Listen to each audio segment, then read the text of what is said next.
Welcome to Cosmic Comics, Games and Collectibles, your zen of geekism. We carry comics old and new, magazines, toys, games like Pokemon, Magic, D&D.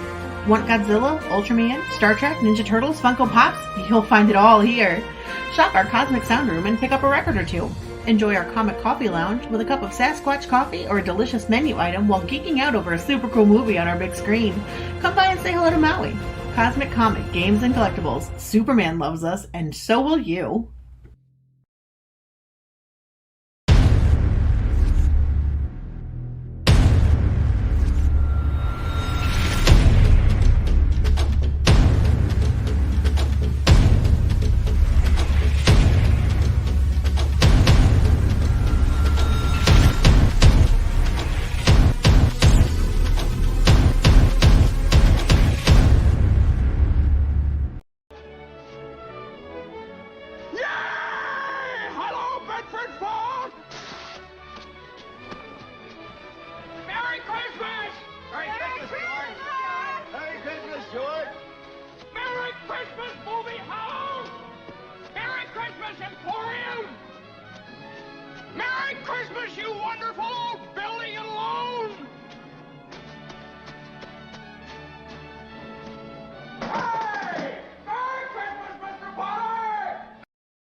And Merry Christmas to everyone on this wonderful Christmas Eve night. I am RJ Carter, Senior Managing Editor here at CriticalBlast.com, Chief Envelope Licker for Critical Blast Logistics. I'm sure I do some other things around here, but I don't get the paychecks to show it. So I'm going to have a talk with management about that, which should be pretty brief and to the point. Tonight, we're just going to sit around and sort of chill. And to chill, we're going to reach all the way from Christmas Eve into Christmas, and we're going to do it right now. How are we going to do that? We're going to cross over into Switzerland, where it's already Christmas. Santa's been there and gone, and he's on his way this way as the Earth rotates under him. You do know that's how that works, right? He's got to go east to west in order to take advantage of the time zones and get everything done in one night. And in moments, watch the microphone. Watch the microphone. There it goes. It's like the oil drop. There we go. We have lost the microphone, which I fully expected to happen. But I kind of hoped it would wait a little bit. So how are we going to do this? I will prevail. I will survive. I'm not going to disconnect the microphone right now because y'all need to hear me. I don't know why, but we're going to reach into Switzerland right now. We're going to bring David Feed online. David, how are you tonight, sir? Good morning, Europe. Good evening, people of Americas. Merry Christmas! If you celebrate that, Merry Christmas! Oh my goodness! Yes, I hear a sound. I'm going to figure this out. I open the YouTubes and I see publicity coming. So your channel is working. Is it really? Thing. Well, yeah, good. I'm glad something's working. This is it is. This is insane. Let's see if I'm giving Swiss publicity on your channel of all things. Swiss publicity. Yeah, I see. Alejandro of Infinity Comics is in the chat, and we have Clyde Crash Cup in the chat. Hello. All wonderful people. Wonderful, good people. We're always happy to have you here. Robert Roberts is here. Happy Engram 57 Restimulation Day. Yes, sir, indeed. I have no idea. It's something to do with Scientology. Which is interesting given the discussion we were just having. Everybody's got something different. So it's him. They also have a festivity around this time. Fantastic. So one of the things I used to do as a tradition growing up was there was the Christmas Eve gift. And, you were allowed to open one present on Christmas Eve, just one. And usually, the parents would have this one great big box with the wrapping paper on it. And it was real pretty and had the great big bow. And it said, "From Santa, do not open till Christmas." So that, you'd always pick that one. That's a trap. That's where the socks are. That's Those where are the just underwear and socks are. so they make it extra You, big, so you would go for it first. yes. I've actually seen. My father gave my mother a present when I was just a kid, and it was this big box, and she opened it. It was full of paper, and inside was like a toaster box. And she said, "Oh, it's a toaster." And she opens up the toaster box, and it's full of paper, and there's a box of saltine crackers. And she said, "Oh, it's a cracker box." And she opens that up, and then there was the small box in there, which was the pretty jewelry kind of thing. Right. Neat trick if you need to pull it off. If you need a last minute kind of surprise for your Christmas morning to make it special, and you like a good prank, go with that. Anyway, All right. I have a Christmas Eve present to open. Came in the mail today. Yes, I What's in the paid. box? What's in the box? What's in the box? Let's find out what's in the box. Oh my God, I cut my finger off. No, I didn't do that. Although that would make great YouTube. That would make great YouTube if I did Make up that. for some content. I should Your do body on that the and line, see it. please. Yeah. So what have I got? Whoa. I got something thick. Whoa, I do have something thick. THICC thick. I think I just threw my stretch goals away. No, there they are. What have I got? This What do you is got? Yeah. starring Sonia Devereaux, Scream Queen Summer Camp Massacre. This is the cosplay cover. Oh This okay. is the main cover, and this is. How did I do that? Okay. I shuffled them wrong. Cosplay, main cover, and the Avengers George Perez tribute cover. So, Oh, okay. That's cool. I got all 3 copies of this. Gorgeous work for the Frame Brothers. Hilarious stuff from Mr. Livington and Mr. Kapatanakis. If you have not read any of the Sonia Devereaux stuff before, you're missing out. It will be in your stores. The normal covers will. And my stretch goal, I got a gorgeous Sonia Devereaux pin that Nice. I will gladly wear. Hey, Will, Creators Outlet, glad to see you here, man. We're falling apart. You see, my microphone is kind of sort of resting on my lap. I wonder if I could. I was just with Mr. Outlets. He was so nice to invite me. He is a days ago great to his guy. channel. Yeah, he's super cool. He's super chill. See if I tighten this up here, and then I wrap this around my neck like this. Oh my God!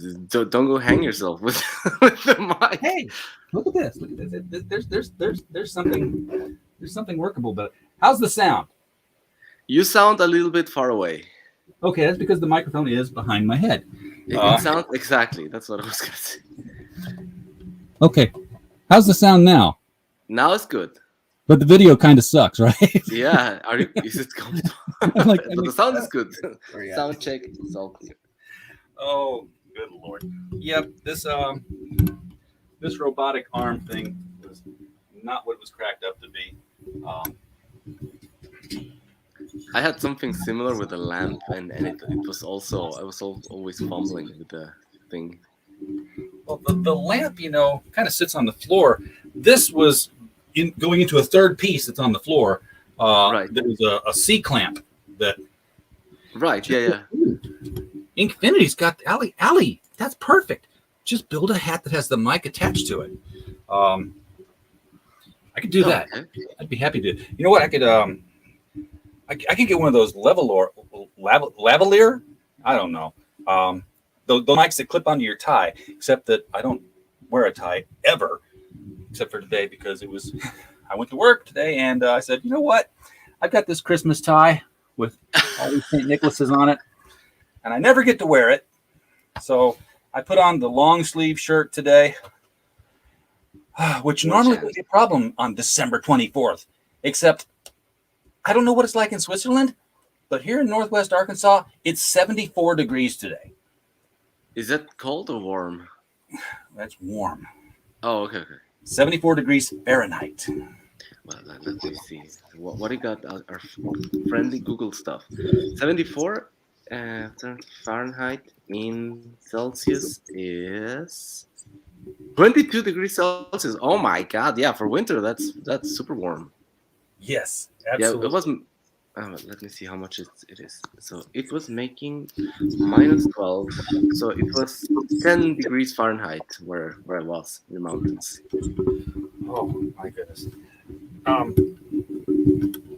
Will says it looked better right up in here when it was blocking my face. Yeah, we could do that.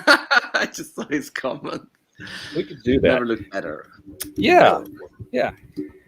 Why can't I just take that off of there? Well, it kind of rotates around for really weird reasons. I'd love to I could just take it out and hold it like, man on the street doing the interview kind of thing. But to do that, to get it out of here, I'd have to disconnect it. And it probably would not reconnect to StreamYard. Oh, yeah. Have to leave and come back. Your camera and stuff like it. Oh, yeah. Well, yeah, thank God it doesn't do that. I do have, I bought a second camera months ago for Marmalade Show because he can't use this camera. He has to have his own. And the camera had a built-in mic in it. So what I didn't realize was that I had an array of USB things plugged in. And I'm talking into this mic, but StreamYard has decided it wanted to use that mic across the room. And everyone's always saying, also, yes. Everyone's saying, turn your gain up. We can't hear you. I'm like, I'm right here in the mic.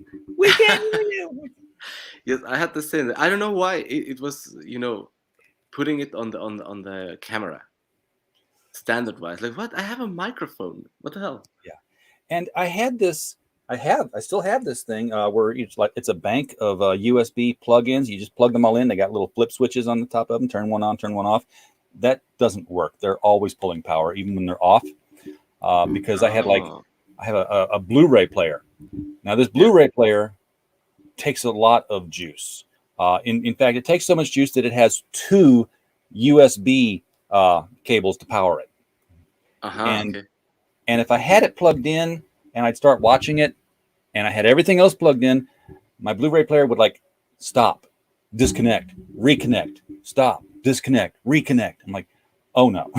so I've just got everything unplugged and I just plug in the thing I need at the time I need it. So I've got all these cables dangling down here now because I wanted to just label across I need this one and this one. I can't turn those off now. I need this one and that one. Best laid plans of mice and men, David.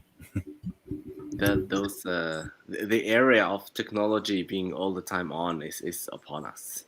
Yes, I need a Cray. I need an ENIAC computer that has all the power that it's just I can plug 100 USB things in and it wouldn't even notice it yet because I will do that.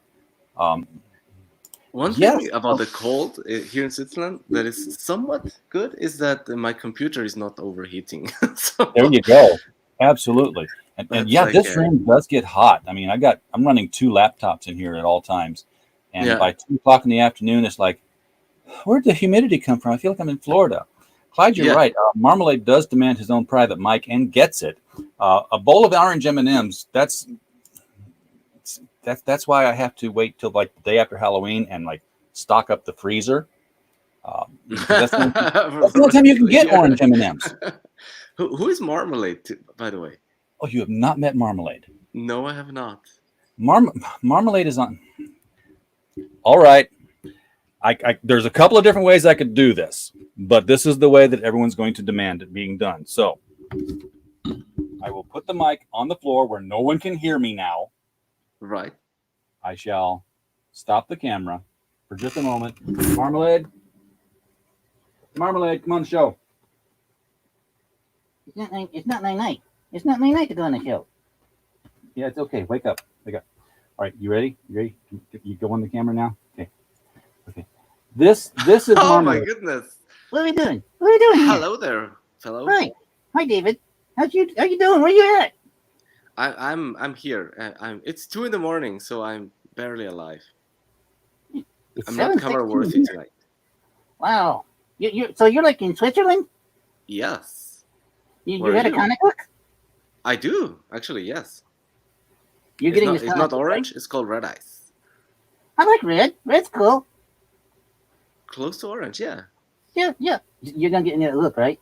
Yeah, we're gonna get all the books because we're gonna ship them. Oh, that means you're gonna kick me out of the bed again, right? Yes, I'm gonna kick you out of the bed again. When he gets old enough, he's gonna help me pack books. No, I'm not. Well, he doesn't think he will, but he is going to. Okay, so yeah, Marmalade, take a bow. Yeah, thank you. Thank you very much. Thank you. I'm gonna do an interview again sometime soon. Anybody wants to do an interview with me, let me know. I got my own show. So Oh my. call me up. You can All you can right. tweet me. All right, you go back to bed. Yeah, good night. Ah! And You off we can go. and you can follow Marmalade on Twitter at MarmaladeCB. So he has his own Twitter account. Yeah, he's got a side gig. He has his own playlist on this channel, and the last thing he put up was a Comicsgate video. He did a music video where he sang a song about Comicsgate. Oh my! Do you know George? Yeah, of course you Yes, like I you had George on last actually night. introduced me to him. Yes, in fact, I had George on last night, and we had our own little Puppet show. thumbnail. Where's the? I'm going to load the thumbnail up again here because I'm so on top of cleaning up my StreamYards because I don't know how much I can keep done here. So I'm like every time I do a show, I put up just the overlays and backgrounds that show needs, and then when I do the next one, I delete them off. Uh huh. Oh, you know what? Still have the background. I'll just show the background that we did because we did a Marmalade and Joe King right there. And you know the funny thing is that Joe King didn't come on the show because there's no he hasn't made a Joe King yet. I'm gonna have to see what I can do to hurry that along because I think it'd be great to have Joe and Marmalade do a show together. Yeah. You are, after all, the only. Are you the only puppets in Comicsgate? I think you are. No, actually, I'm not. There are some other people. They may not fly the Comicsgate flag. I mean, I'm technically, I guess, I'm not Comicsgate. I'm just, Comicsgate friendly. Right. I have everybody on my show. Comicsgate, not Comicsgate. It doesn't matter to me. I like Comicsgate books, and I like, books that are not Comicsgate. I don't like people who absolutely have to hate on something all the time. Which is why this Mark Brooks tweet needs an answer, which I'll be providing this weekend. Yeah, there was several. There was also this forced adversity guy who was like spurring out about Yes. Commie Mark. Yeah, well, it's hilarious because Forced Adversity made his channel based on video feeds of other people and then commenting on them. And then Commie Mark does that, and what does Forced Adversity do? He files a copyright strike. Yeah, the irony. Yes. Yeah. When you can't handle somebody, taking excerpts of your own video so that they can comment about what you said, then you really don't have the strength of your convictions in what you said. Especially if he was doing the same, Yes, exactly. If your call to fame is that, come on, dude. Ali, you can't wrap your head around how I do what? The ventriloquism? I've been doing ventriloquism since I was in junior high school. Now, I haven't done it for a long, long time. I had much better puppets. But yeah, it can be taught. It can be learned. Yeah, I was watching your mouth, and I said, "Let's see how well he does." Like, hey, that's good. Well, thank you. I mean, years of practice. Years of practice. I'll tell you what though. There's a girl who does ventriloquism, and I've seen her on America's Got Talent. And she's like, well, she's probably 15 now, 16.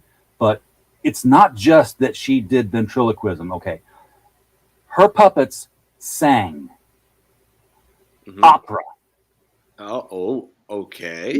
Now, you consider singing those round notes and those high soprano notes without opening your mouth. Is it even possible? I thought that you had to, really open your mouth, so that was part of the how do you say, theory I don't know how she did it. I'm going to find her name. That's impressive. Yeah, you just type in girl ventriloquist, and the first thing that Google prompts is girl ventriloquist sings opera. Her name's Darcy Lynn. You know what? I'm going to risk the YouTube strike, police, and I'm going to show this. Algorithm gods. Yes, because you know what? It deserves to be seen. All right. I'm gonna pop it over here. I'll share the page. How do I share again? Oh yeah. No. Stop! I didn't tell you. That sounds play. like publicity. Yeah, that's The publicity. publicity gods are upon you, RJ. Okay, here we go. Video, share, full screen. Okay, now Tate. Oh my god. here we go. Darcy Lynn. First round of AGT The Champions was crazy. All of the butterflies from the very first audition just came back like 10 times worse. The reaction from the crowd was out of this world. Yeah, this is you know the looking back, and I'm talking over the video right now because hey, you had comment on the video, make it Right. Commenting. with yes, we are commenting. So that was a pretty cool title was gone. mouse that she's got. Then I got the call to be a wild card. And we're going to get, yeah, she's got a couple different grateful to have another chance to win. We're jumping ahead. Jumping ahead. This is her bunny rabbit. She's introducing the rabbit tonight. My carrots. Oh, my carrots. Oh, my carrots. What? Look at all these people. Hey, all you up there. Can you hear me? That's amazing. She did it back. Junior, Go. what are you going to sing today? Well, I want to Am I sing. disconnected? Oh, I'm back. You're still here. Am I disconnected?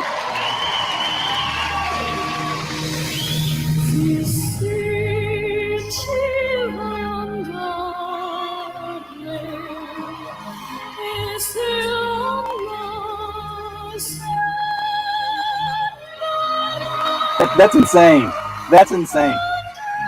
Wow.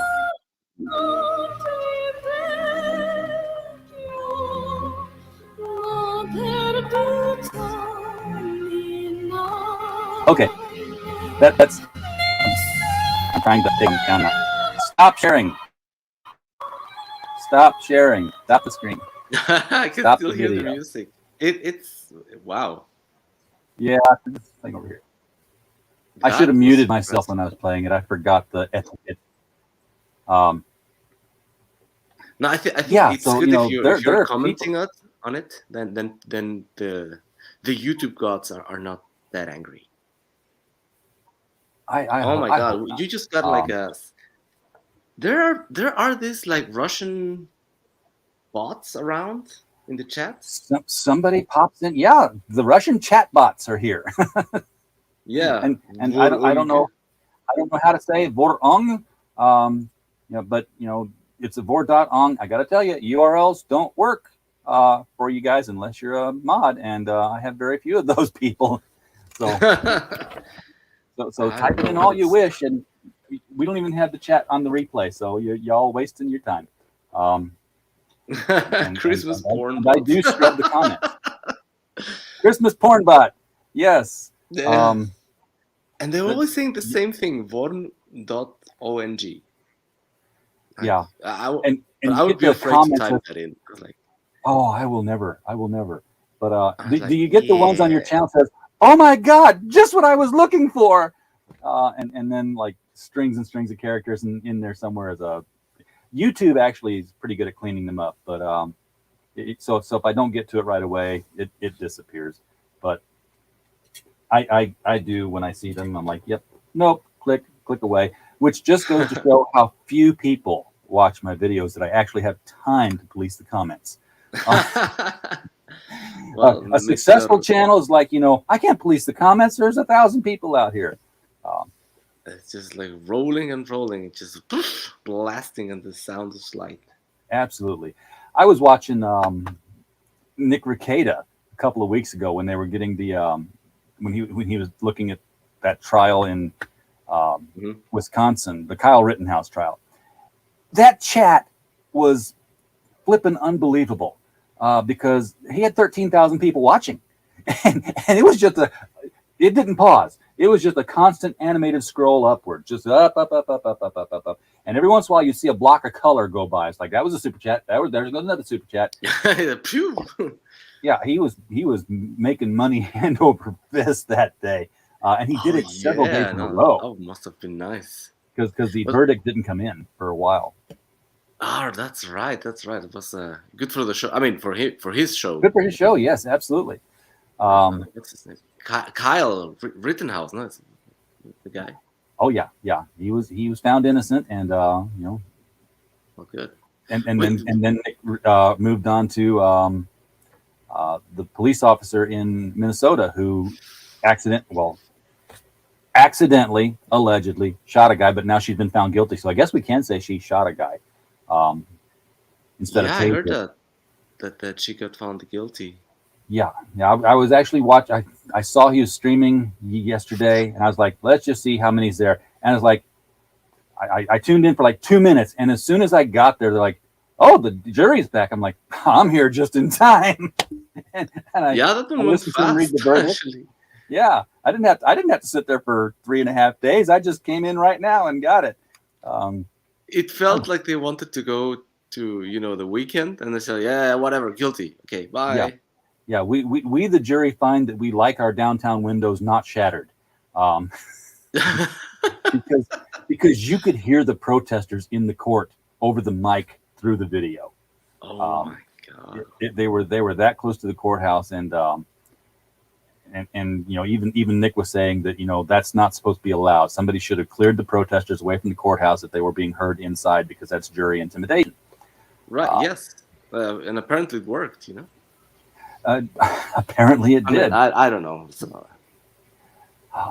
I don't know. Maybe she did kill him. I We don't know. Robert. I think the same thing about that Nigerian prince. Somebody's got to be sending their bank account through email to that Nigerian prince guy, or else the mail would just quit coming. But like this, they type Vorong. What the hell is that? You know what? The best I can figure is that they don't expect you to click on it or type it in. They expect search engines to see it. And then the search engine crawls it, so they get the search engine traffic back and forth to it. Okay, I guess. Yeah, a hit's a hit. And then whatever they're showing it'll bubble up in search engine statistics, whatever keywords they got. And then the ads that are on the page, which are probably about a jillion of them, I'll have to pay them money. That's how they make their money. Some of the stuff is very professionally done. Most of the stuff I get daily the one in my spam folder that says how they've hacked into my computer, and they've been watching my camera for 7 days, and they've got a list of all the porn sites I visit and what I do when I watch them, and they're going to send them all to my friends if I don't put like $3,216.52 in Bitcoin into this wallet they provided. Okay. So it's like, I don't have the money, so go to town. Good luck. Yes. Sorry. But a company I worked at one time, they were always sending out surveys. The manager would send a survey to you, and you had to, fill it out. It was always, work environment stuff, like, I understand what my job is. I feel encouraged to go to my manager for this or that. Well, I got one. I looked at it. It came from her. So I said, okay. And I clicked on it and went to Survey Monkey, and I put in the stuff that it wanted, and I filled it all out. And I went back to work, and 3 minutes later, she comes running and says, anybody gets an email from me with a survey, do not click it. Like, I already did. Uh-oh. And it was, it went to my PeopleSoft page, which, your employee stuff. I'm like, well, I mean, what's the worst they could do? Change my withholding, change where I get my insurance from. And then I stopped and thought, like, or change my direct deposit to their bank. And I clicked in there and typed in, and that's exactly what they had done. They had already changed my bank direct deposit information to a bank in Arizona somewhere. So I immediately changed my password and changed it back and went down to payroll and said, "Don't send anything there." But it was a very hot topic. I mean, my manager and I, we went to the security people who were all over the building with it, because this was like they proved not only that the email came from her, they proved the email came from her machine. So somebody had gotten into her machine and sent the email out. So she had gone somewhere where someone had accessed it and probably just set it on a timer, said, "Hey, at this time of day, send it off and be prepared to start, collecting money." It was a Friday. If it had been the previous Friday or the next Friday, it would have been payday Friday. Oh, so it was really well thought. Wow. Well thought out. Unfortunately timed off by a week, because they could have got it on the day that the money was actually going through things. Right, but don't like Fridays, paydays, they change. Like in some parts it's like on the 5th, in some parts like the 10th, and some parts like the 15th. Yeah, that's, you never know. So maybe where they were at, it was on that Friday, and they were like trying their luck, I suppose. Yeah, everything was very, very well thought out, but the day they kicked it off was a coin flip. It's either this Friday is either payday or it's not. Let's take the risk and see. And they could have raked in a lot of money. I mean, they tried, I suppose they tried with different companies at different dates, and so with your, because so many of them use the PeopleSoft software for their HR. And here's what we found out that day, as we were going through this. We logged into PeopleSoft, and nothing was masked. How normally you log into something with your personal information, and there's like a string of asterisks over things with maybe like the last code. My entire social security number was visible. Oh, if you logged in, you could see it. That's not good. That was not good, and that's why they were also really concerned, because of like, okay, now what happens if our employees have their identity stolen, and how liable are we for this? Because it was legal, and it was weird, because it was like the legal person was there with us, and somebody said, "We've had an incident." He's like, "No, we don't say we had an incident. An incident apparently meant something else entirely. We had an incursion." Okay. I was like, I don't know. I think it's an incident, but something this bad sounds like happened. a tragedy to me. Like, what the hell? And I wasn't the only one who clicked on it. Other people had done it. It was a huge company. Of course, if it comes from your boss, it seems legit. You're like, oh, okay. Yeah, usually, absolutely. like intern mails, you're like supposed to be trustworthy, and all this, like crappy, scams. They all come from outside. That's why it was working so well, because we've been trained on phishing. We even had a phishing button that we would be tested like once every 3 months. I know. Uh-huh. But this came from her. It was literally out of her machine, internally sent. So it was a crafty little hack that somebody did. Legit, sort of. I had something similar. We just went through this online training, and then I got an internal email with from someone from Spain with tons of insider information about their clients. Oh, and I was like, oh my god, this gotta be a test. No, this is gotta be one of those fake scams that the company does to check if you're on point with your antennas, I guess. But it was real. Like, someone actually made a mistake, and I suppose, like, because my name I'm like half Mexican, so my last name is Romero, and so someone in Spain must have gone on the like auto fill function. They were looking for some Angel Romero, typed it in. Okay, whatever. This guy, they didn't realize it was me in Switzerland, and they just sent me all this like trading information about clients and companies, and like all this sort of secret information. Like, what the hell? So did you send it to your supervisor and say, I sent it to my supervisor and say, is this a test, or is this like, did they legit make a mistake? Because this is crazy. This is like how some of this really complicated scams begin, no? Yeah, Also, when absolutely. someone Well, gets like information they're not supposed to have, it's like, hey, boss, look, check, I got this. You know, you deal with it. that happened in comics about 2 years ago. Somebody at Diamond sent an email, Hmm. and it ended up going to everybody, all the shops. Well, maybe not all the shops because some Oh, shops I didn't heard get it. that. Yeah, something. But it had the list of like 2,500 stores and who their rep was and what their discounts were. So so store A Oh, could look at it and say, "Hey, I'm only getting 15%, and this guy over here is getting 27%. Well, I want 27%." damn. And they recalled it, but you know what? That recall button only works if you are on the same network as the person you sent mail to. Yeah, Once once it's been it's out, opened, it's out. No. you can't recall a Gmail. Damn. Oh my. Yeah, that's how. And I've seen the mistakes happen. email, so it was real, and it was it was interesting. Yeah, and I think that, like, the autofill function is very dangerous because if, in a big company, you end up with many people with the same last name, and you're like, yeah, whatever. You end up sending to the wrong person, Yeah, or a bunch of people. I or was the thinking wrong once list of person. yes. Oh my God. And companies come up with real descriptive names for your groups, because I had something, I don't know, I had to go to compliance or some group. So I found the attachment and I typed in compliance. Okay, there's like 17 compliances here, but this one looks like it might be the one. It wasn't. And it had like 100 people in it.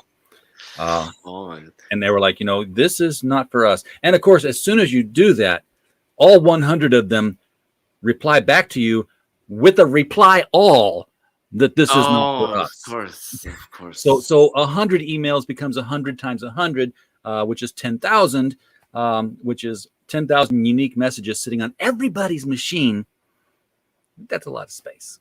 Yeah, no, that's it just goes it on. just- Yeah, no, I work for 2 different companies, and one of them has everything very nicely labeled with folders and subfolders by the division and subdivision and everything, and the other one doesn't. It's all Yeah. like numbers and letters, and you're like, how? Okay. we just know. Yeah, exactly. Like, people who've been working there for a long time, they know. Like, yeah, of course, AU7 says blah, blah, blah. This is HR.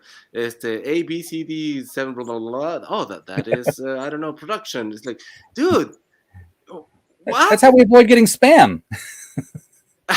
Because nobody can guess the email addresses. Okay, maybe there's an advantage there. That's oh man, that's pretty crazy. Robert Roberts has been looking into the war in Ukraine YouTube, and it really looks like Ukraine will get invaded maybe January 22nd. Do I have? Oh my goodness! I guess Do I have the video for that? I Sure, have lots of little it's stinger videos. This one I should. I don't have it.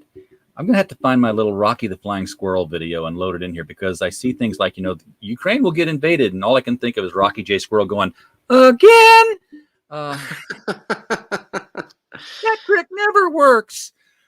No, I guess the Russians really want their access to the sea. They want it really bad.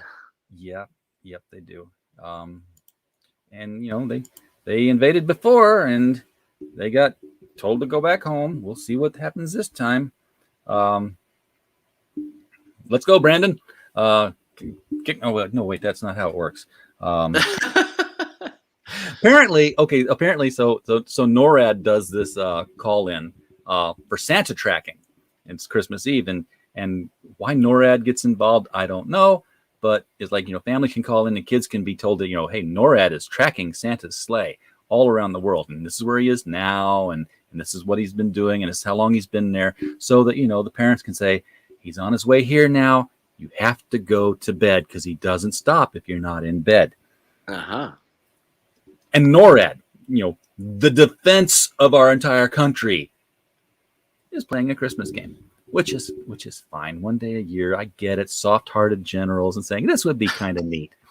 So the president and his wife are on there, and they're taking calls.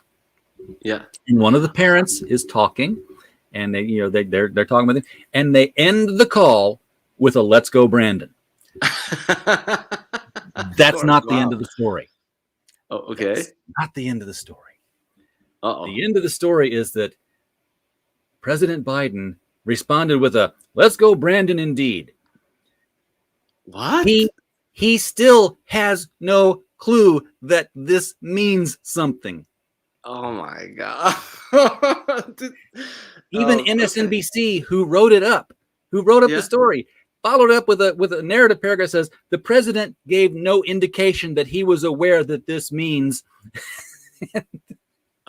Things like this, you're like, I was like, that scares me more than anything. The fact that he's president, and this has been going on for what, 2 months, yes, and he's unaware. Yeah, I think presidents are like almost like a puppet show.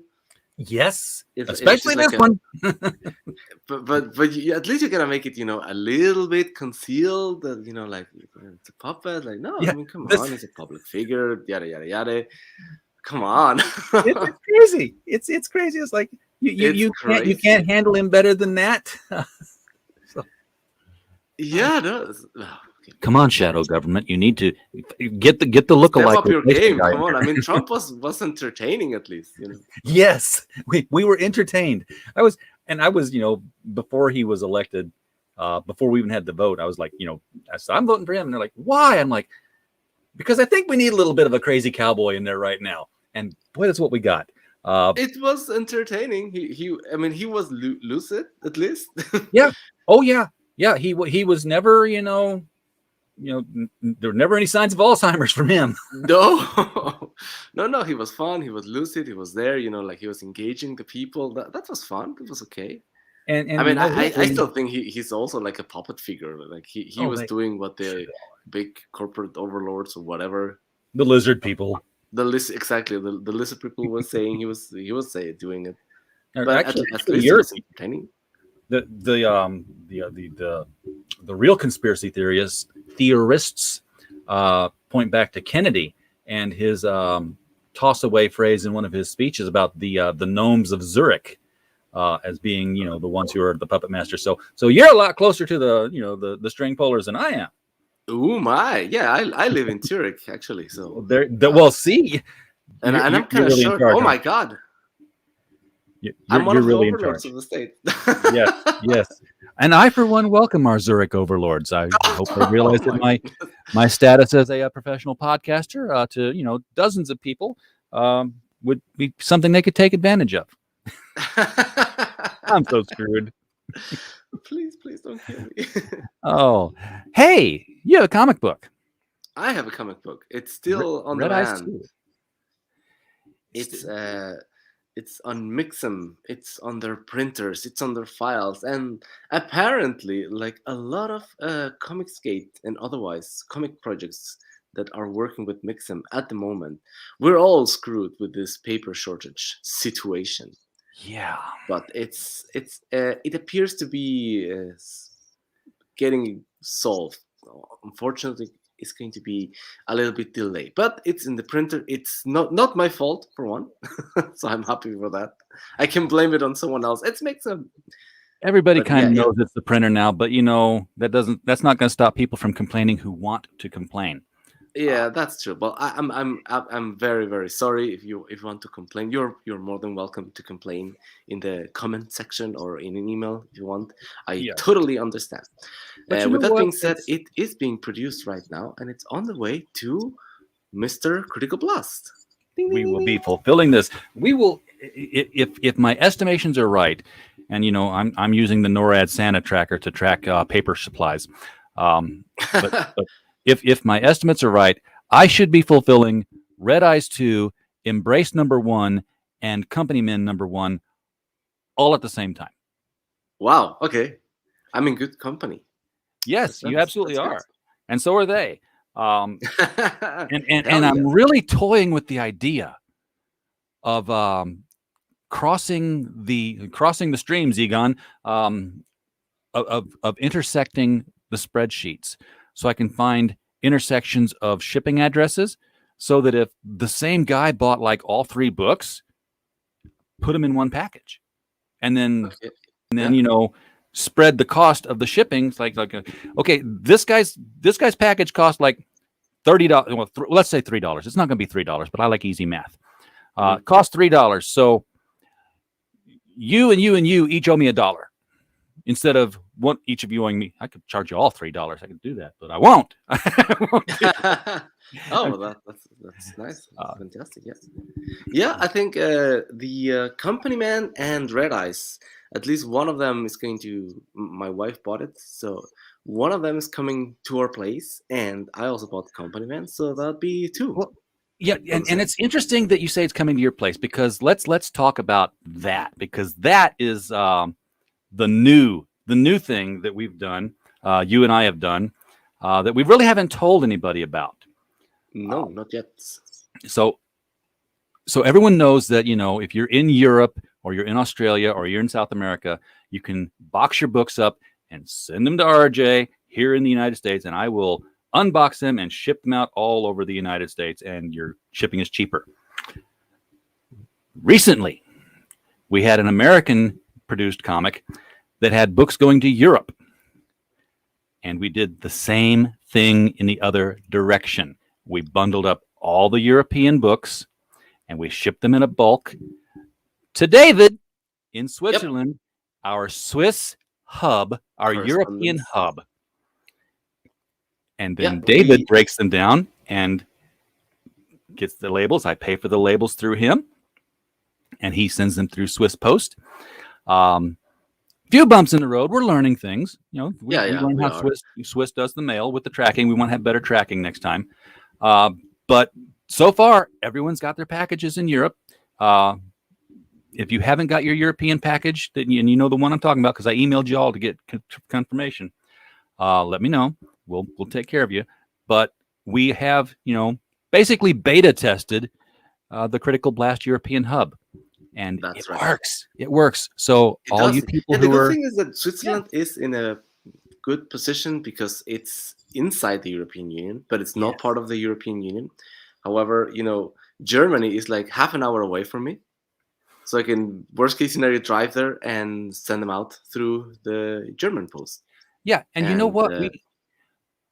We should, we'll work with you the next time to not necessarily go directly to Swiss Post. Right. We'll go to Pirate Ship, because that's what I use here in the States. And then Pirate Ship says, well, where are you shipping it from and where are you shipping it to? And it tells you the cheapest place to do it. Sometimes it's UPS. UPS is cheaper than the post office, but it will take care of that whole tracking issue, because Pirate Ship puts a tracking number on it. So if we can use Pirate Ship in Switzerland, and I'll walk you through everything I do with it. It's real easy, super easy. I love Pirate Ship. I love Pirate Ship more than Stamps.com. No, Travelocity's travel. Pirate Ship is postage. Right, but it's like the same concept. I mean. Oh, yeah, absolutely. It's all right there. I wouldn't be surprised if they add FedEx within the next 2 years as a client. But I heard your boy Zach on his video last week or earlier this week talking about how some people are wanting tracking on their items, and we hadn't really been providing tracking. And I'm stopping. I'm like, what? How do you not provide tracking? You have to go out of your way to not put tracking on something. But he's using Stamps.com, which also works, but you have to pay a monthly subscription for Stamps.com. Because I looked at him like, I didn't, what about a month that I'm not shipping anything? Why would I want to keep a subscription? Especially when I first started this thing up. I went 8 to 9 months just talking about it and refining the process, but 8 to 9 months with nothing to ship physically. Nothing actually had come in. Now we've gotten past it and we've done like a dozen projects. But why would I pay a subscription to a service for almost a year that I'm not using? Right. Pirate Ship's free. Okay. Robert says, I did investigate far enough that comics don't appear to qualify for discounted mail. Discounted mail, but they do qualify for media mail. At least in the U.S., they qualify for media mail. Comic books do not. But what we're doing does. And the difference is this. If you find that, you'll find that phrase that comic books do not qualify for media mail in the United States Postal Service regulations. That regulation that says that statement is in a block that's entirely referencing items that contain printed advertisements. If your product contains printed advertisements, you're not qualified for media mail. Exceptions are if you have printed advertisements for your own stuff. So if you're like, hey, here's my book, thank you, and you get to the back page, it's like, did you like my book? Here's the other 3 books I've got. That's a house ad. You didn't pay, somebody didn't pay you for that. Those are perfectly legal. You can also have, a flyer inserted in there that's not a sales flyer, just, like an invoice or a print or, some sort of a related separate print attachments. But, if you're mailing out your comics, first of all, you should mail them through us. We'll take care of this for you. You don't have to worry about it. Secondly, if you are going to do it yourself, when you go in with, 100 boxes or so to the post office, and the friendly lady says, "My goodness, what are you mailing?" And you say, "Oh, I'm sending out my comic books." They don't like it, apparently. Don't help them. Don't help them with this. You're making trouble for yourself. Just say, "I'm mailing out some books." Don't make them want to look into them. When I package things up, I'm going to take your screen down here for just a second, David, because when I send out books now, they go out in these. Hey, look at that. Look at that.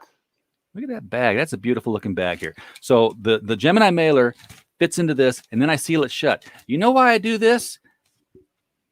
Multiple reasons. One, because if somebody decides to baptize your package in motor oil, I've seen it happen. It protected the books. They did not get any oil on them at all.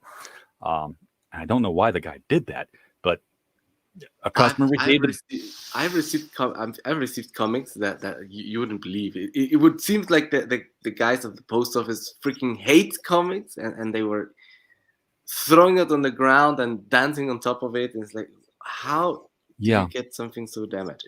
And I like the printed bags, but let's be honest, that's just a nice thing. It's not a collectible thing. It's not meant to be like, like these boxes that are like decorated all around the outside. That's going to get kicked around. It's going to get, holes poked in it by forklifts. You're not going to get, it's going to get dropped. Right. It's going to run over. For crying out loud, Look, the U.S. Post Office is overworked as it is, and the infrastructure is crazy. I shipped a package from here, Northwest Arkansas, to St. Louis, Missouri on Monday.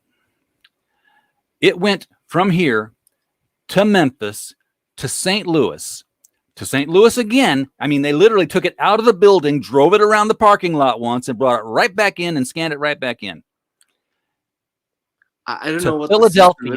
Sometimes they take these crazy detours.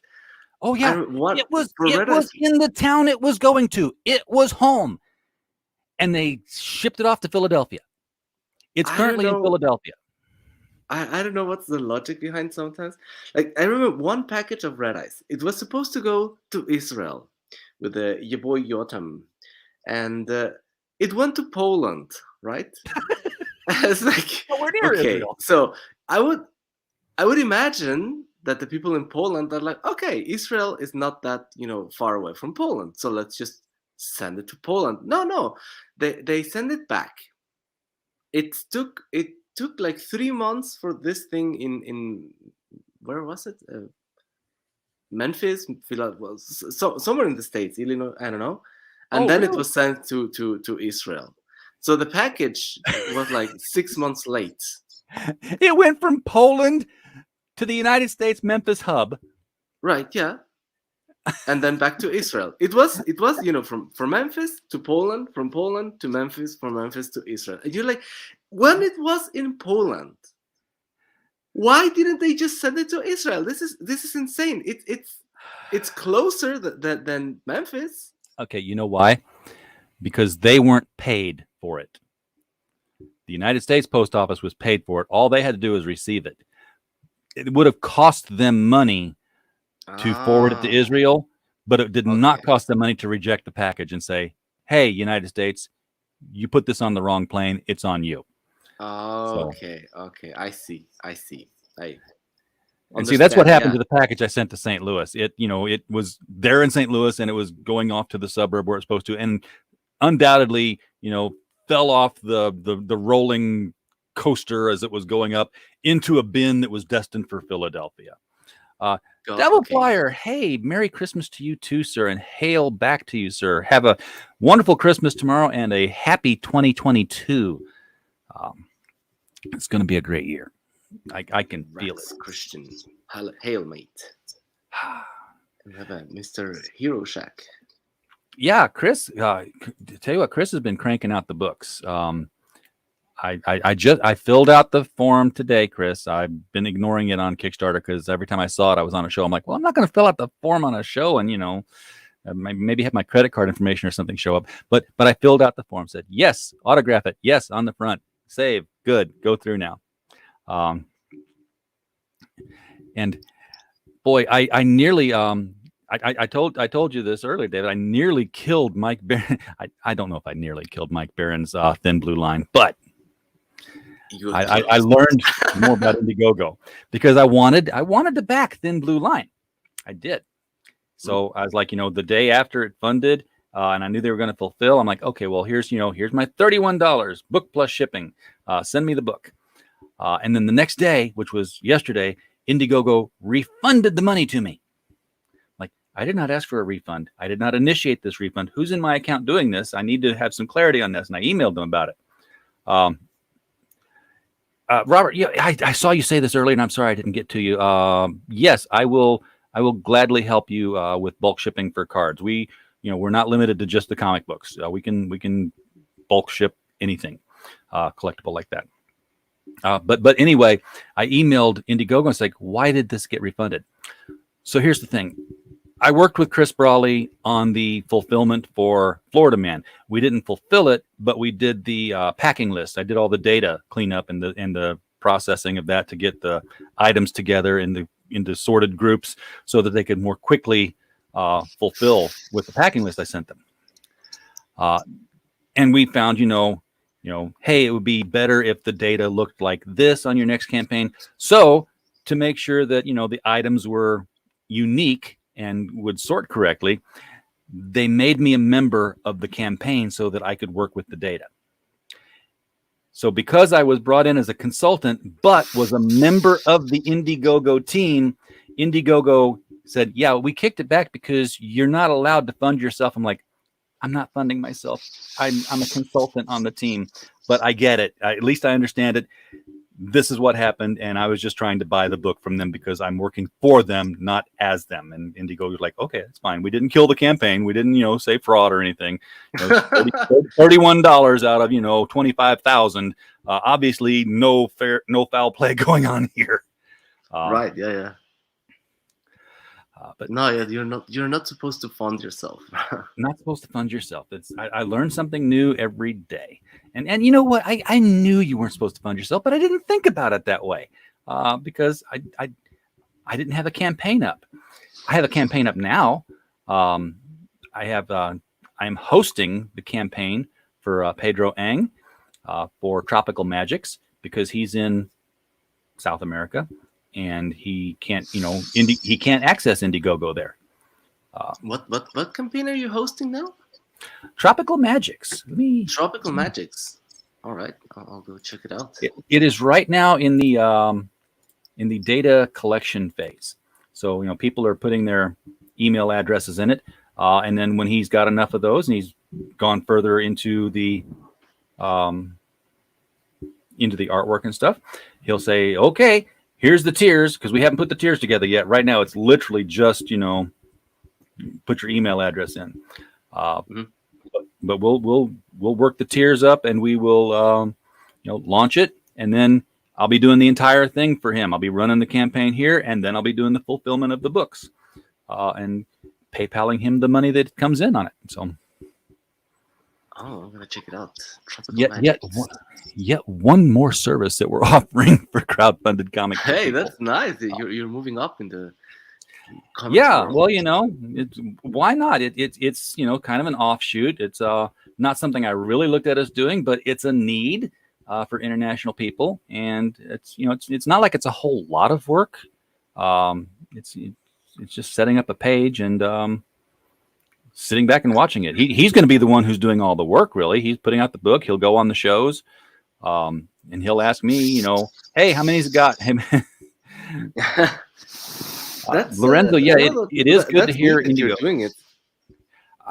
I'm trying to. Like I said, I would love this to become my actual job.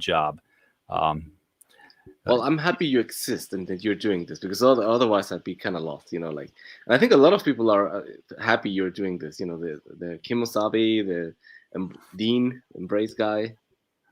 Well- Because I live in Europe. There's no chance I can just fly there for like a week Yeah. to do all the packages and then send them. And what if there's like a refund or like a package Oh, yeah. that needs resending? It's like I'm screwed. Yeah, no. And it's expensive to ship from individual. It's really expensive to ship an individual package from overseas to the U.S. Now I've seen people in Australia say, "Hey, I'm getting the books out for like $15 a piece." I've had other people say that they were getting it out for $20 or under. That's great. I mean, if you got a way to do it, do it. We're still doing it for less. We've got the company men all said and done. He's charging $8 shipping, US dollars per book. Yeah, there's no. I've heard people say that they can ship it for less, but I doubt it. Yeah, I I really doubt it. I doubt it myself as well, especially when no. I don't quite believe it. I know that Mike Jimmy Delorcia Bruin, he did Life on Korra number 4 through us right over there. It's hanging. Every time I did a printed bag for somebody, I take one of the leftovers and it's going right on the wall as like a trophy, like a hunting trophy. Like scalp. Trophy. Yes.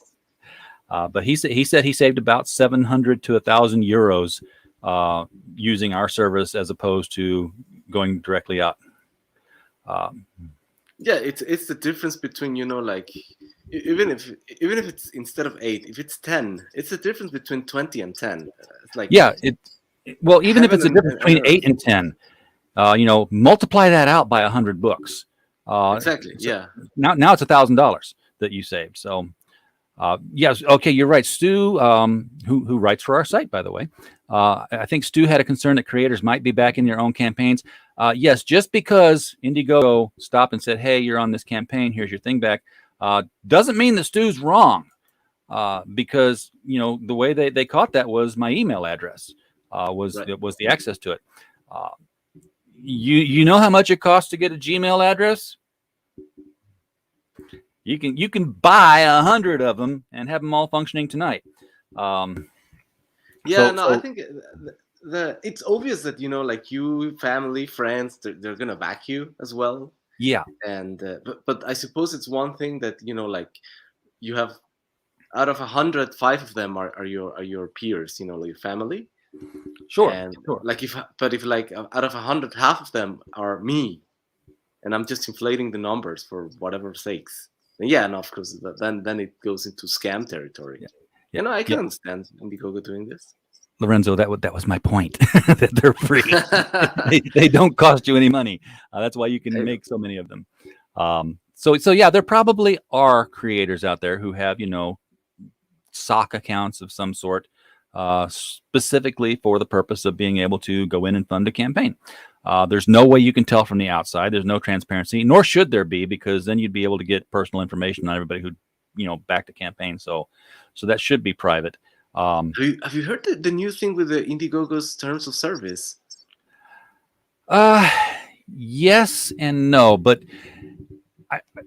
the thing I understand about it is that, and I thought it was Kickstarter's terms of service, but maybe it's Indiegogo. No, it was Indiegogo. Indiegogo put out like new terms of services, and one of them is that if there's like some sort of dispute, it would be at their discretion to give your information, you as creator, the information to a disgruntled backer who has a problem with you.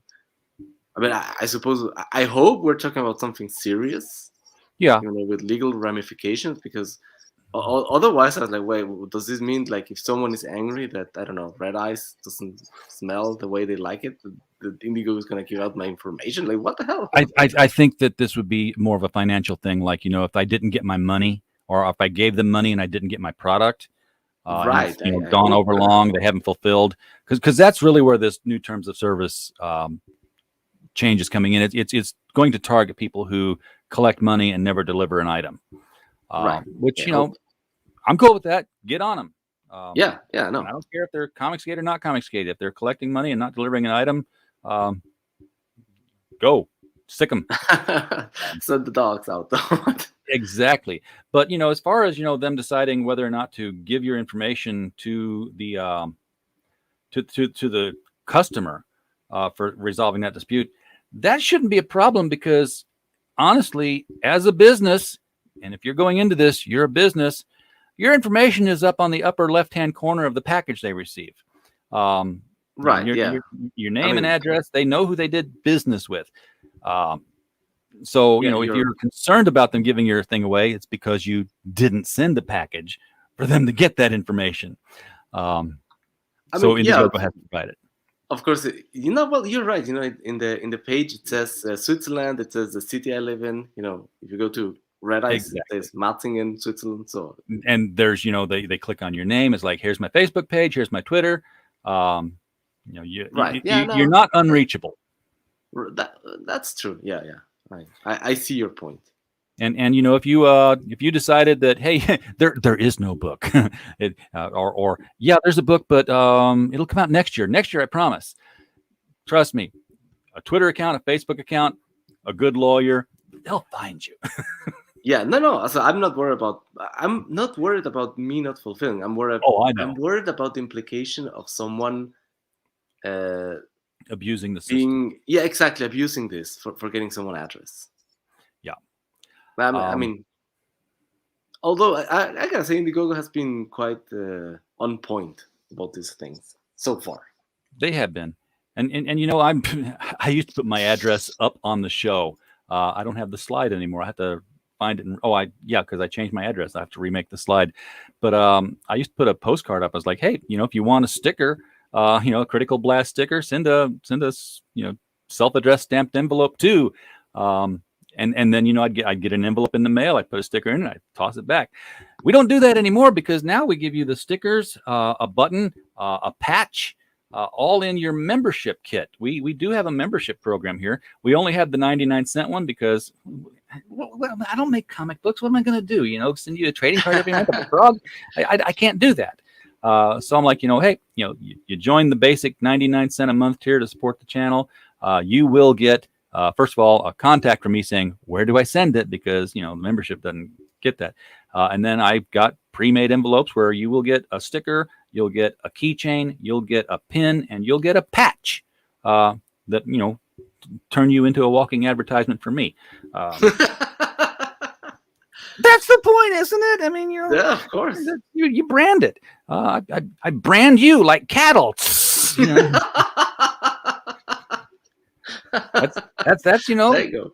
That's what brand means. You Critical put brand. your name on something so that nobody else can steal it. I had a very, very brief argument with my father when I was younger, and it sticks in my head because it's the only one that I won because I was right, and I was a kid. So big deal when you're a kid. It's like, I was right. He said I was right. But he was reading some editorial thing, and it was all about, all these kids today, walking around with, advertisements for these clothing companies, and you got Jordache on the back of your pants, and you got Levi on the front of your t-shirts, and you got Calvin Klein on your underwear. He's like, yeah, that's right. We should get the scissors, and not like I had those things, Dad. Come on, we went to Walmart for Wranglers.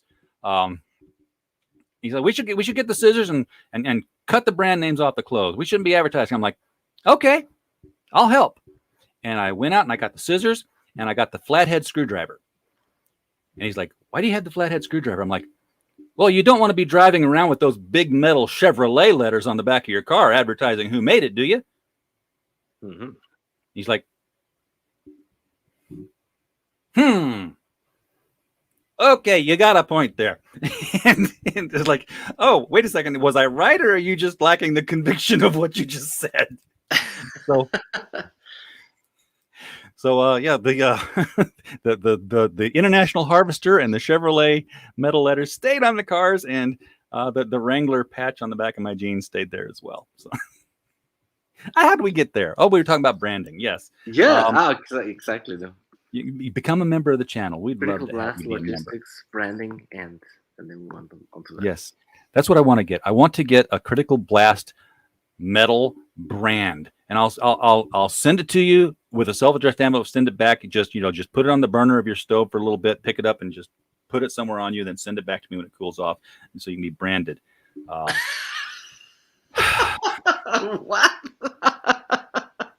I gotta hit it myself. Yeah, you gotta do. Well, you don't want me to fly down there and do it. Here, no? You can choose where you put it that way. It's like, okay, okay. This is hot. I'm gonna put it right here on my left cheek. Honey, what the hell is this? What? Oh yeah, don't you know? We're getting a little wild here. It's the latest cry of fashion. Oh yeah, Critical brand. Okay, no. You made a light bulb go up in my head. I'm like, we could do that, but no, I'm not. No. Let's keep it. I'll tell you what, we'll go cheap. We'll get a rubber stamp. You can just do that. There you go. Fake branding. Nothing permanent. Let's put it that way.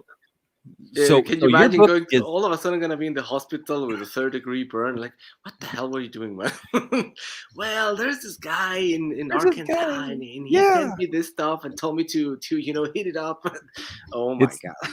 It's first. Okay, first of all, let me go make a TikTok account, and we'll make it the Critical Blast Branding Challenge. and then come on, he's kids, like, this is a cool thing to do. Yeah. Lorenzo, yes, there was a rivalry between Ford and Chevy, and all those stickers of Calvin from Calvin and Hobbes peeing on the other brand, and Bill Watterson made not a penny from those. Every single one of those was bootleg and was unenforceable. Well, they just never. There were too many of them, and Bill Watterson let it go. But there was an interview with him, and it started off with the interviewer and Watterson just kind of standing outside, and a truck goes by with that on it, and he just shakes his head, says, my boy,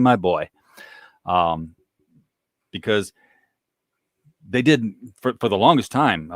And I don't know if they ever really started anything. That's why there was like no stuffed Hobbes. There was no T-shirts or anything. There was no marketing of Calvin and Hobbes other than the collected books. They were absolutely bootlegged. You heard correctly. Watterson's never made a dime from anything with Calvin and or Hobbes on it that wasn't McMeel collected book. So, okay, that's interesting. Just pieces of trivia that I picked up in my long and arduous walk through the world of being a comic book collector.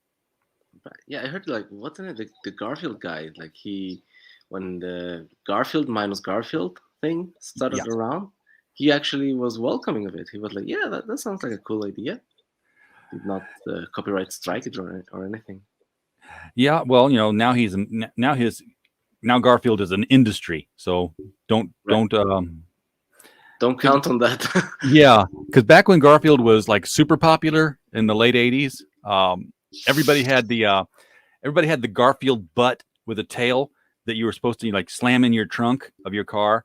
So so there was your trunk was shut and it was holding onto the little rubber strip with a hook on it, and sticking out the back of your car was this orange cat butt tail. It looked like you'd slammed your cat in the back of the car, and it was Garfield's butt. And then there were all the Garfields, the stuffed animals with the suction cups on their paws, so you'd stick them on the inside of your your windshield, the back windshield. So he's like hanging on like he would be onto a screen and just smiling out at the car behind you. Yeah. But yeah, he did not use his character for advertising at all. Which, it was different times, I suppose. it's his philosophy. He was doing it for different. I mean, he had very. It was a very philosophical book, and he was a very philosophical man. I mean, Calvin and Hobbes, they're named after two great philosophers of opposing ideas, and that came out in his work. If you're familiar with the ideas, but I did not know that. No. It also means we did not get a Calvin and Hobbes animated special. I wanted a Calvin and Hobbes Christmas special with, extended segments of snowmen, because some of my favorite stuff was Calvin's snowman brigades that he would build. They were like horror movies. Somebody did do a fan film though on YouTube, David, of Calvin and Hobbes, and maybe you've seen it. It's out there on YouTube. No. It's the grim and gritty trailer for Calvin and Hobbes, and it's Calvin grown up, and he hasn't seen Hobbes in years because Hobbes was an imaginary character, but apparently it's a horror movie, or it would have been a horror movie. And it's it's all about Calvin's imagination is escaping him again, and it's going to it's impacting the world. It's it's the greatest thing. I'm gonna this sounds super interesting. I'll go check it out. Fun. It's fun, and it's well done too. I mean, there's CGI effects, and the guy looks like he could be a grown-up Calvin. He's even wearing the striped shirt. All right. I'll check it out. Sounds. It's like I think I like that. The mom turns to the dad, and she's like washing dishes. She's older now, and dad's sitting in the chair, with pipe in his mouth, reading paper, and she's like, "I think there's something wrong with Calvin." He puts paper, and I said, "There's always been something wrong with Calvin." Yeah, I saw a strip once where they were addressing the what this really would have been, no, and I think, but it was rather depressing. It was like like he was there, imagining Hobbes, and then all of a sudden he was taking some medicines, like some anti-schizophrenic medicines, and like Hobbes slowly fading away, and in the last panel he would be like Hobbes nowhere to be seen, and he full of medicines or something like that. Yeah. Oh, Calvin was a rebel. Loved Calvin. I liked Calvin Hobbes. That was a good. So if somebody were to back your project tonight and become backer number 100 on Red Eyes 2, link is in the chat. With Mixam already printing, what are we going to do? Like a reward, you mean? Well, yeah. I mean, how are they going to get their book if Mixam's already printing? Mixam would have to print more. I mean, I'm guessing Mixam's already printing more than what you really need. I told them the request I sent is for more books than are on the list. So there's going to be some extras for the sake of like damaged books and returns and once that the mail decides to destroy or whatever. So there's plenty of them more. There's a few. I thought I always print a little bit extra so that when everything is done, I can have them send in a package to me to Switzerland, so I can sell them around here or whatever. And so let me see how many I have the list. You could also do something else. See, sorry? let me. There's another option that I'm surprised you're not aware of. So since you don't seem to be aware of it, I'm going to make you aware of it now. Yeah, this is the catalog of the books that we have shipped for which we have overage. And this catalog we give to retail comic stores with the purpose of them reaching out to us. Hey, look, there's my phone number. I'm doxxed. Oh, no. So that they can say, yes, we would like to get some of these crowdfunded books in our store. This is how much they are plus postage. Call me up, email me, let me know how many you want of each one. I will add them up, weigh them, tell you what the postage is going to be. You can get all of these books in one box, not one box per each book like you would get from a crowdfunding or from Diamond on a day that they just felt like doing it that way. And it's happened. They've sent single books in one box before. But I try to keep this up to date. I will, put the title, the image, the creators. It looks like a Diamond catalog entry as best as possible. Number of pages and how much it's going to cost you. Right. And what else you get Yeah, with it? Like this one came with a 4x6 character print and a hologram sticker. So, Got it, yeah. ideally, if I have enough Red Eyes 2, there'll be a page for Red Eyes 2 and or 1 if I have those shipped as well. So, but if you want me to send them to you, I'll do that too. I was sorry. I'm thinking how many I printed. I think it should be enough for there to be a little bit of an overprint, but for like a couple more, we're safe. But if it's like 20 more, 30 more, I would have to print more. Yeah, for sure. Yeah. Now with the delays, maybe that would be a good idea anyway to tell them to print a little bit more, like print a little bit more. Yeah. Yeah, like overprint by like 5 to 10%. How to say? Because I did get a couple of backers in between the time I sent it to the printer. Yep. And if I've already got them, you don't have to print up anymore. No. What I mean is like I sent the thing to Mixam and paid. Right. And in between that and now, I've gotten several backers. So it's getting more and more. How to say? The fact of having to print more is becoming more and more valid. Yeah. As time And passes. your surplus is starting to run a little thin. Exactly. Yeah. I'm gonna have to. And so I thought, since there are with this paper shortage and all these problems of the, You know what they need to do? We got to pay. Paper comes from trees. right? Go to California. They've got really big trees there. You can make a lot of paper out of. Yeah. Cut the trees them down in really- California, make them into paper, and guess what? No fire season that year Yes. because There you there's go. nothing to burn. Everyone's Solve happy. two problems one time. Who needs trees anyway? we grow more trees, but you won't burn your state down because apparently you throw cigarettes out the window because you're careless or something, or lightning strikes or something. It's like California is spring fire, fall fires, winter. That's the seasons. That's the season. Yeah, my sister lives in California. Also, not anymore, but she lived there for quite a few years, and it was exactly like that. Like every year, like, oh my God, I'm having to leave my house again. Yeah, the police is here, the military. I gotta get out of the house because of fires and everything. My brother-in-law lived out there, and I was like, we were like, well, what do you do? What are you gonna do if your house burns down? It's insured. Like, I don't care if it's insured. It's my house. Yeah, Well, I'll be water burning freaking down. out if like every year I have to leave my house because there's like a fire and like what? She was like, no, again, whatever. Yeah, I'll just go to the shelter again. Yeah, well, California's got that mindset. It would really cause them to have a schizophrenic bifurcation of the brain is to have a forest fire drive them out of their house during lockdown. Do I stay? Do I stay or do I go? The irony of that though, that'd be rich. They would split their bodies in half. One would stay and one would just be like a cartoon. Yeah, exactly. No, but the mandate, we're locked out. We can't. We have to go. We can't go. And then because of California, have two police officers standing outside, one demanding you to evacuate, and the other one waiting to arrest you if you do. Yeah, yes. Oh my God, California is like it's special. Like with the straw. I heard a little bit about this straw. Like plastic straws are like forbidden now. Yeah. So they have like That's New these York, huge straws that are even worse for the environment.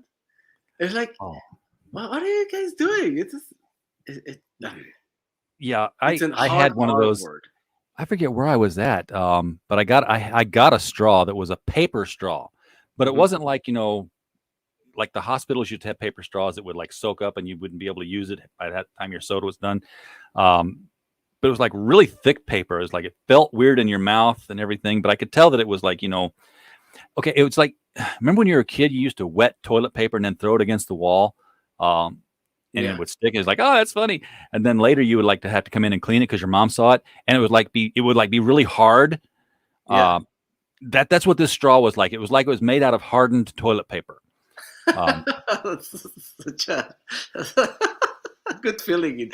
Yeah, like, I'm taking and my it's and beverage you're putting from- it in your mouth now. It's like, really? Yeah. This feels weird. It's totally a It moment. wasn't slick. It felt like it was resisting the water in your mouth. It was like, this doesn't feel right. Yeah. But yeah, in New York, I remember remember when they were trying to get rid of the giant big gulps in New York. You couldn't. They didn't want you to get fat, so they made it illegal for a while for convenience stores to sell cold drinks of a certain size.